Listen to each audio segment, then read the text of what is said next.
There are some truly inspiring people who call the Tampa Bay area home, people who overcome odds others couldn't even imagine. Recently, I met a local woman who's doing just that. I listened to her story and her journey to competing on an international level. I try to count and keep my breath at a certain pace.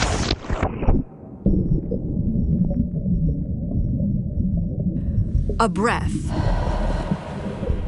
is something Sarah Houseman never takes for granted. Because not long ago, it was much more difficult. Physically, it was feeling like breathing out of like a black little cocktail straw, like all the time. I was born with cystic fibrosis, and the disease progression often leads to needing a lung transplant at some point. And that's exactly what she needed. Sarah had a double lung transplant in 2019. Fast forward a couple of years, and Sarah tells me she got COVID. While her doctors were looking at the harm COVID did to her lungs, they saw there was also rejection and permanent damage to the new lungs. She had to be relisted for another lung transplant. I can imagine that was extremely tough on you.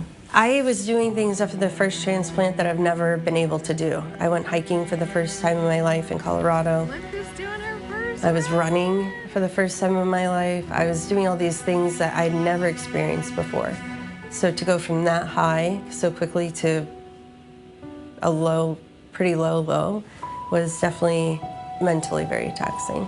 Dr. Gundars Kotlops at Tampa General Hospital performed Sarah's second double lung transplant in 2023. It was her second and redo double lung transplant. Now that is seldom done. That is single digits, 1%, 2%, 3% of lung transplantations would be redo lung transplants. Sarah says the recovery from the second transplant was significantly more taxing on her body, but she persevered. I just had my 2-year anniversary, yeah. What's that like for you?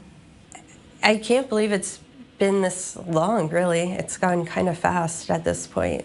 And it's hard to wrap my head around having had 2 transplants. I know it happened, but I just still can't really believe it. And now she's getting ready to compete in the World Transplant Games in Germany, an international competition for transplant athletes. She'll be competing in the backstroke for Team USA. She's been training for months in the pool 4 days a week.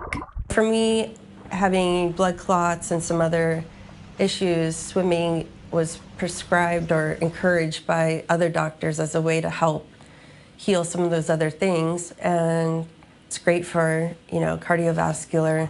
So I just thought it'd probably be the best bang for my buck in terms of my own growth and recovery. So what is it like for you as her doctor to see her now competing in these transplant games and really thriving? It's amazing. I'm so proud of Sarah. It is, having the grit and stamina and determination to do that. The team at TGH sending her off in style.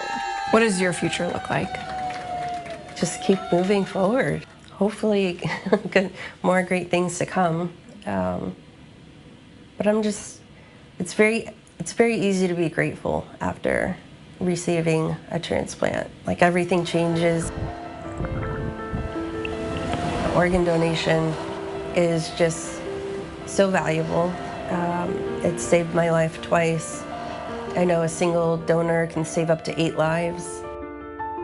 It really changes people's lives.